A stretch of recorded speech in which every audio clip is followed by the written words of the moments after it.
So I was going to start off by saying that you're both departing the board after 2 years.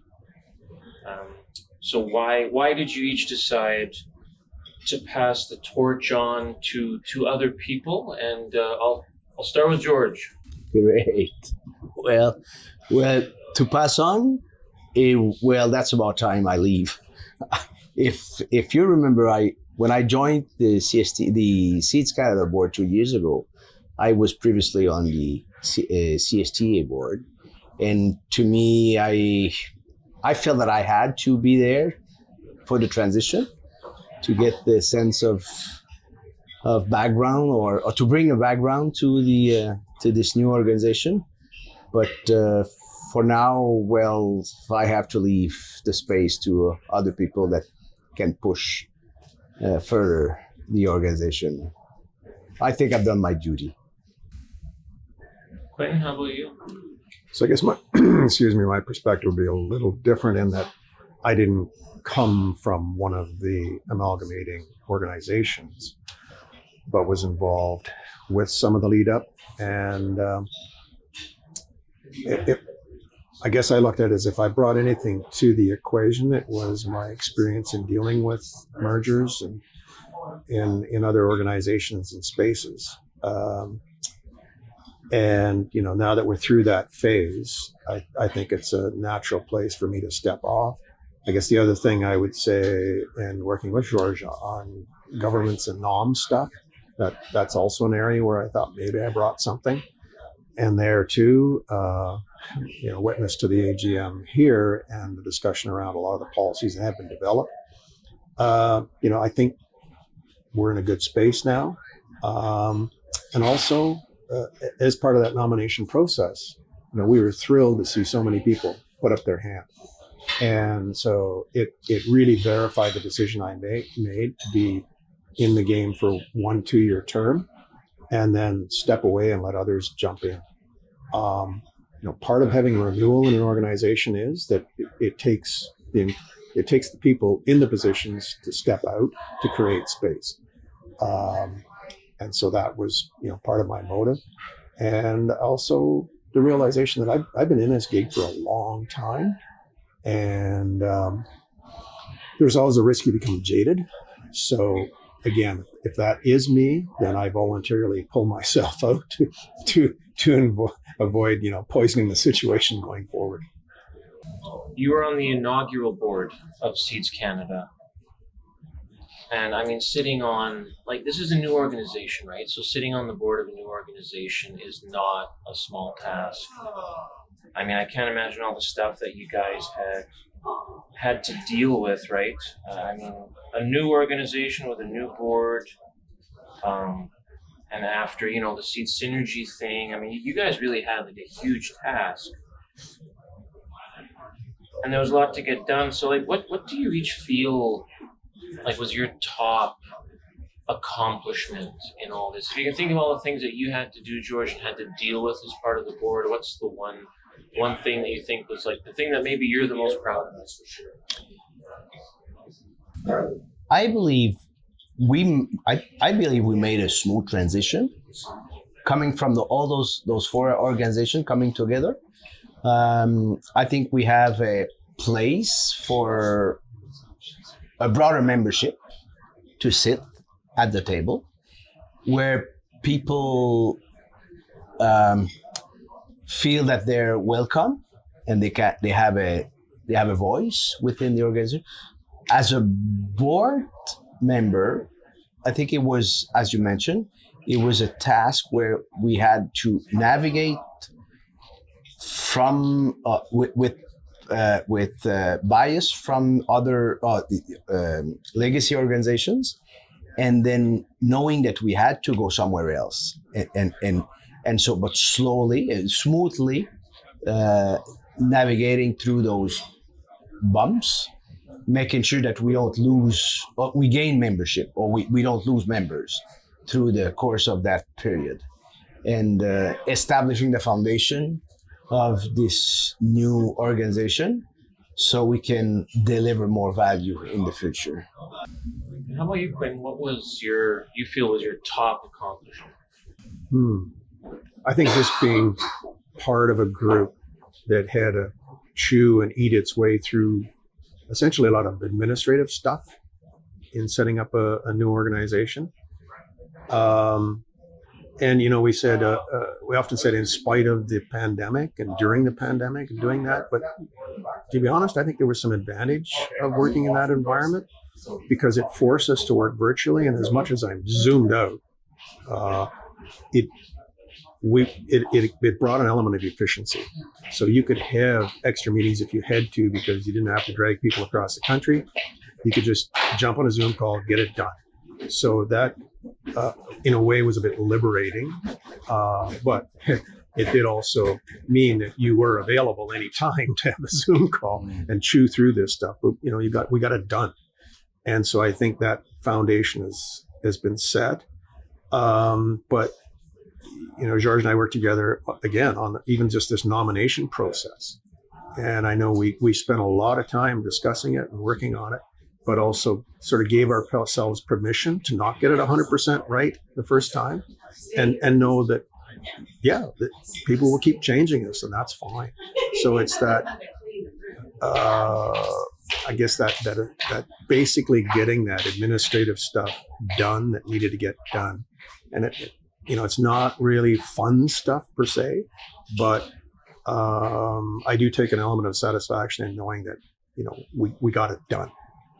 I didn't think of it, but it's amazing how cost effective we were within that Zoom environment. Thinking backwards, I can't imagine the amount of money or the time that we all at the board would have had to invest in. We would have looked for shortcuts. It did have a profound impact on the process because we think of the pandemic as being constrictive and limiting, and yet it forced us to use a medium that none of us particularly enjoy, but it would have been worse having to drive to a meeting. It wouldn't have happened. No. So the digital media allowed us to be faster and more engaged and to get it done. Yeah, good point. As I said, Seeds Canada's only been around for 2 years, but it's got 4 legacy organizations. So there's like a ton of experience in this organization when you add up all those years. What's the biggest change you think Seeds Canada's been able to make in the industry over the last 2 years? I'll start with Quentin this time. Just the creation of Seeds Canada changes the focus so that everybody has to think a little wider, and because you're not just focused on whatever the legacy organization you were a member of or involved with was doing. Now it's broad spectrum. That the challenge in that is that you don't have to be a member of Seeds Canada. You can just pay for services that you use. So that's a challenge for the organization to maintain relevance so that it can attract and maintain members. Yeah, the creation of a space for any stakeholders, looking at specifically individual or legacy organization, whereas they had a focus on specific task or value of the value chain or spot in the value chain, whereas the biggest change is now that we have all of those contributors around the same table, which sitting at those individual associations before, we had a narrow vision of the sector, the seed sector, whereas now it's more open. That's the change. I'll throw something else. Yeah, go for it. I think the measure of success of where we've come to will be when people just stop thinking about the legacy organizations. I think we're close. We're not there yet, but I would guess in another year, and that's where bringing new people on the board and the leadership will help that that arriving at the space where you don't think about legacy organizations anymore. Quinn, I interviewed you for this new issue actually in regards to the SRM I noticed. And you told me, you said, and I quote, that people who thought the SRM process would result in profound change were perhaps a bit naive, as you said. So compared to when SRM first began to where it's at today, what are the biggest challenges with that process, and how, if you think it can be, how do you think that can best be remedied or dealt with by Seeds Canada? Yeah. And kind of responding first to the comment I made back then, when I talked about we might have been naive, I was referring to myself mainly. And that was in no way a shot at anybody. It was recognizing that it is a complex process. And we've just heard from the presentation on the report that was conducted on an international basis. And I think that sheds more light on the fact that it is a complex issue, but there are examples out there of how other systems are working. And I think that affords the opportunity to pull some pieces and say,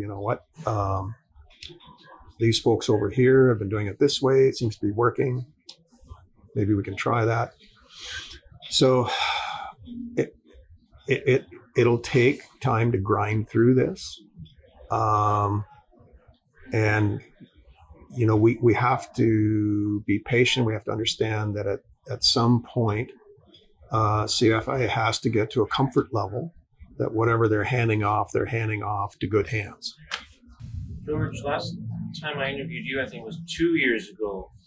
And you said you had just joined the board, and you said whether you're a seed grower or a breeder or a marketer or a seed analyst or a facility inspector or whatever, we're one body. Of course, and I'm still continuing the quote, of course we will still work with CSGA and we will be in constant contact with them, but anyone who wants to be part of the broader discussion can join Seeds Canada. So 2 years later, as you leave the board, how do you, that dynamic between CSGA and Seeds Canada, where's that at? How do you see that working?